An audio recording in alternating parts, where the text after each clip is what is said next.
बाजी। बलूचिस्तान से तारिक। जी जी जी जी तारिक, कैसे हैं आप? ठीक ठाक हैं? जी तारिक नाम नहीं। जी जी तारिक, मुझे पता है आपका तारिक नाम है। आप कैसे हैं? ठीक हैं? Hello hello. जी जी तारिक बोलिए।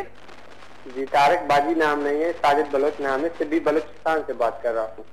अच्छा ठीक है जी, तारिक बलोच। जी जी। अच्छा क्या? साजिद बलोच आप ही? अच्छा सही है, ठीक है। अच्छा आप क्या बात करना चाह रहे हैं, क्या सवाल करना चाह रहे हैं? जी ये जो बैठे हुए हैं ये शख्सियत कौन से हैं? हाँ जी टॉपिक पर बात हो रही है। जी जरूर, आप इनसे बात करिए। जी जी जी हेलो, अस्सलाम वालेकुम। वालेकुम अस्सलाम सर।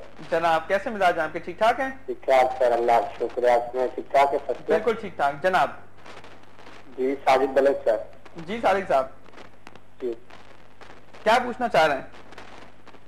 जी सर, आप कौन से टॉपिक पर बात कर रहे हैं? आज हम करियर काउंसलिंग के ऊपर बात कर रहे हैं और बता रहे हैं स्टूडेंट्स को और प्रोफेशनल्स को कि किस तरह आपने अपने करियर को चूज करना होता है ताकि आप एक ऐसे करियर के अंदर जाएं जो आपके लिए बेस्ट करियर हो आपके लिए।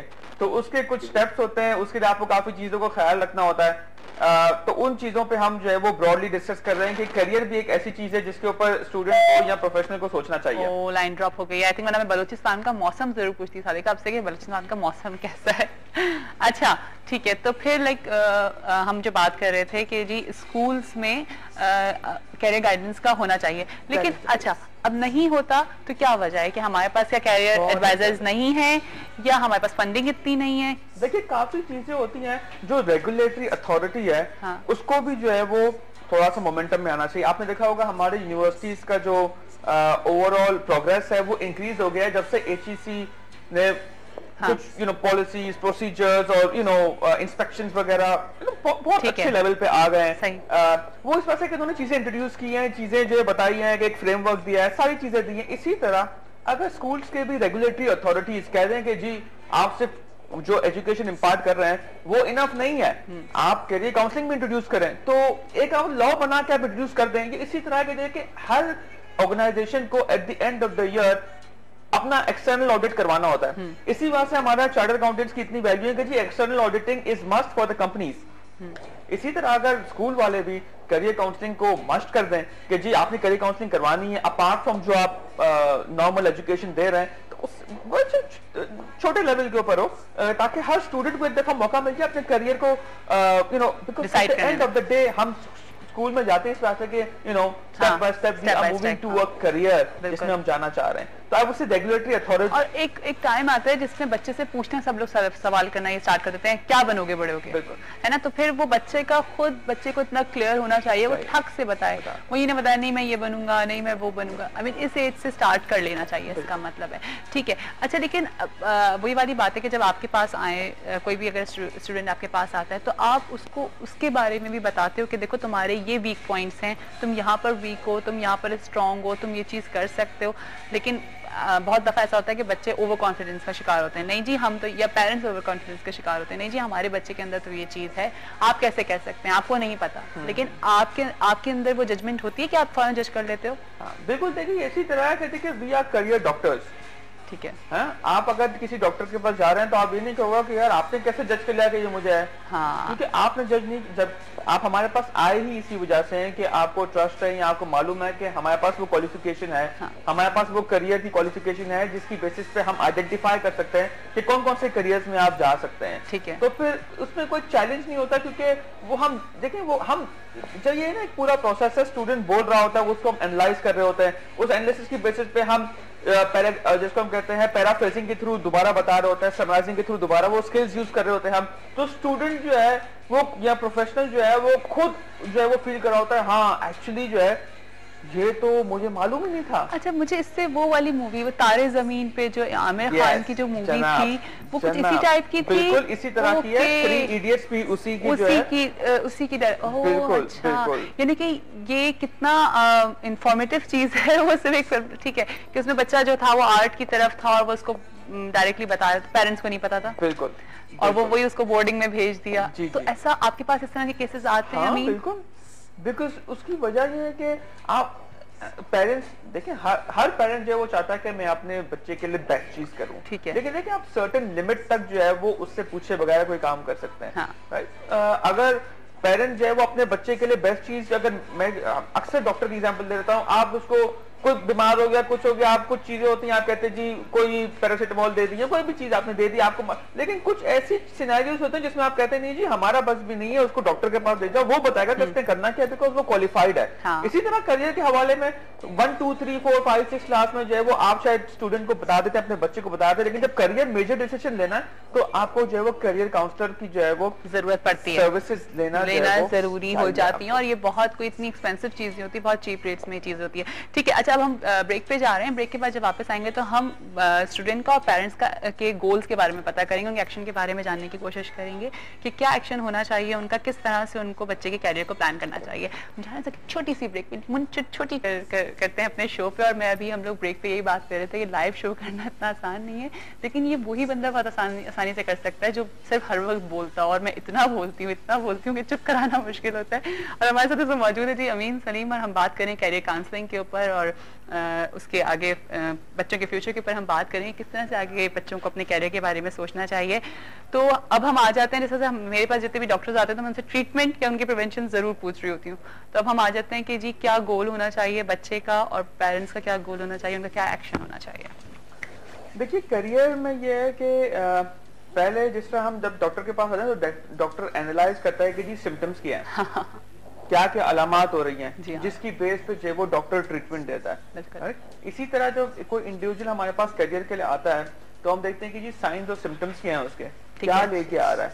कोई शख्स सिर्फ ये लेके आ रहा होता है कि जी मेरे पास घर में पढ़ने की जगह नहीं है, मैं कंसंट्रेट नहीं कर पा रहा हूँ, तो इस वजह से नंबर सही नहीं आ रहे। अच्छा, ऐसा होता है? हाँ जी। ओके, जाहिर बात है, एक छोटा सा घर है, 2 बेडरूम का घर है और 8 लोग हैं फॉर एग्जांपल, वो कह रहे हैं जी पढ़ने की जगह ही नहीं है। ठीक है। कोई कब उठ रहा है, कोई कब सो रहा है, एंड देन यू नो क्या हो रहा है। तो डिफरेंट लोगों के डिफरेंट नेचर होता है, लेकिन कुछ चीजें हैं जो सब लोगों के ऊपर जो है वो अप्लाई होती हैं, वो ये है कि आप अपने करियर के बारे में एक्सप्लोर करें। ठीक है। ये ना हो कि आप लोगों से पूछिए अच्छा आपने किया, अच्छा ठीक है, यानी आप ये ना करें कि आपने लोगों से सुन लिया और आप उसको वेरीफाई ना करें, आप वेरीफाई करें। अगर कोई इंडिविजुअल कह रहा है कि जी आप ये कर लें, इसकी ये डिमांड है, ये इस तरह है, आपको मालूम है वो क्वालिफाइड करें। एक कॉल है, आई एम सो सॉरी आपको डिस्टर्ब किया। अस्सलाम वालेकुम। वालेकुम सलाम। हेलो। हेलो जी अस्सलाम वालेकुम, आपकी आवाज बहुत हल्की आ रही है। जी वालेकुम सलाम। हेलो। हेलो जी जी अस्सलाम वालेकुम। वालेकुम सलाम। जी कौन बात कर रहे हैं? जी शेदापुर से बात कर रहा हूँ, सलीम चांदियो। अच्छा सलीम चांदियो जी, सलीम चांदियो साहब क्या कहेंगे? सुबह बखैर। सुबह बखैर जी, मैं बात ऐसी करूंगा कि मेरे को यतीम हूँ, मेरे को निकाल दिया है ड्यूटी के दौरान से, मेरे को निकाल दिया है बिला वजह। किसने निकाल दिया आपको? अब्दुल सलाम फहीम ने, शेदापुर का MP है, पीपल्स पार्टी का। अच्छा जी, तो उन्होंने आपको निकाल दिया है? जी। किस बात पे निकाला है आपको? कोई बात नहीं है जी, मेरे 15 दिन ड्यूटी देने के बाद मेरे को निकाल दिया है। तो उन्होंने कोई वजह बताई है आपको कि आपको क्यों निकाला? कोई वजह नहीं बताई, मोनो टेक्निकल कॉलेज में मेरी ड्यूटी लगी थी जी। अच्छा जी हाँ, बिला वजह, कुछ भी नहीं है। ओके ठीक है, तो मुझे समझ, अच्छा तो फिर आप क्या चाह रहे हैं कि हम? कोई वजह नहीं बताइए, बोला आपको लेटर मिलेगा जी, मेरे को बोला आपको लेटर मिलेगा, 15-16 लड़के थे। अच्छा तो आप सबको निकाल दिया या सिर्फ आपको? नहीं, उन सबको ड्यूटी दे दी। मैं यतीम हूँ, मेरा कोई देखभाल करने वाला नहीं है जी। अच्छा अच्छा, आप एक काम करें, आप अपना नंबर हमारे कंट्रोल रूम में दे दें, मैं आपको खुद से कॉल करूंगी, ठीक है जी? मैं अभी खुदकुशी करने वाला हूँ फहीम हाउस के सामने, अल्लाह पाक की कसम, मैं 25-26 साल का लड़का हूँ। क्यों खुदकुशी करने वाला? ऐसे नहीं बोल रहे, देखिए प्लीज आप मैं जी खुदकुशी करने वाला, मेरी माँ को हर्निया है, दमे की मरीज है, कोई करने वाला नहीं है हमारा। अपील कर दें गवर्नमेंट से कि इनकी। अच्छा देखिए आप प्लीज आप मुझे तो समझ नहीं आ रहा मैं इस वक्त क्या कहूँ। अच्छा ठीक है, आप अपने कंट्रोल रूम में अपना नंबर लिखवाएं, हम आपको खुद से कॉल बैक करेंगे, ठीक है जी? प्लीज आप हमारी बात सुन रहे हैं?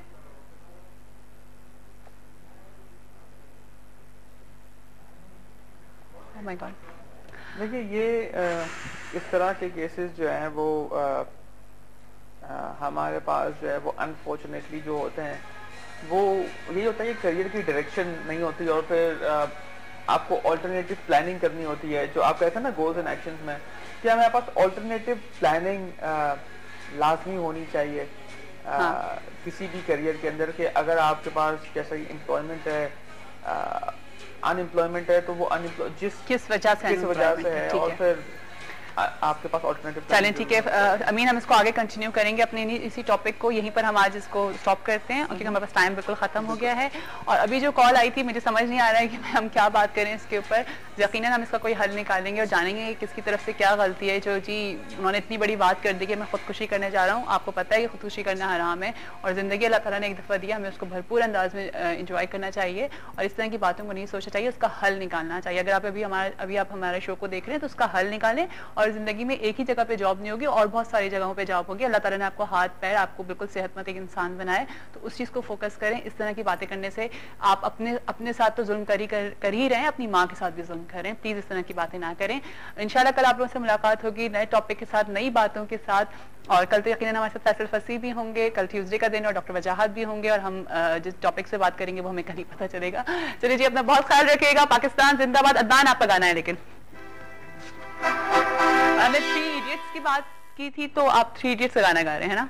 नहीं, इन्होंने एक और कह रही थी कि पापा कहते हैं। ओ अच्छा, हाँ हमने ब्रेकफास्ट की बात की थी, पापा का बेसिक है, उसमें कैरियर की भी बात है। ठीक है।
हैं मिलके सब यार अपने, सबके दिलों में अरमाए हैं।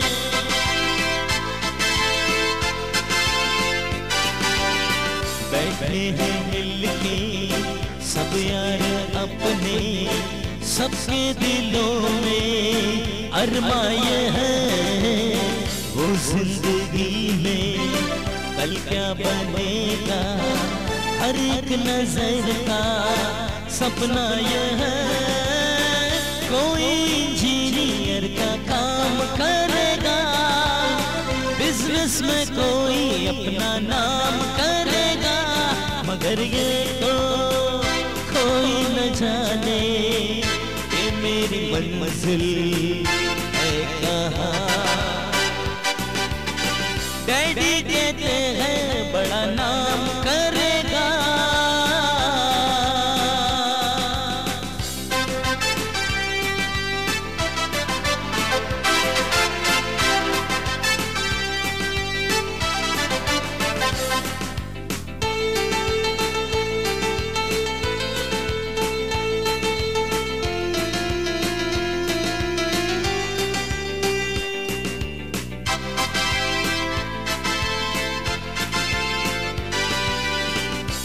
तो सपना है एक चेहरा, देखे जो उसको झूमे बहार।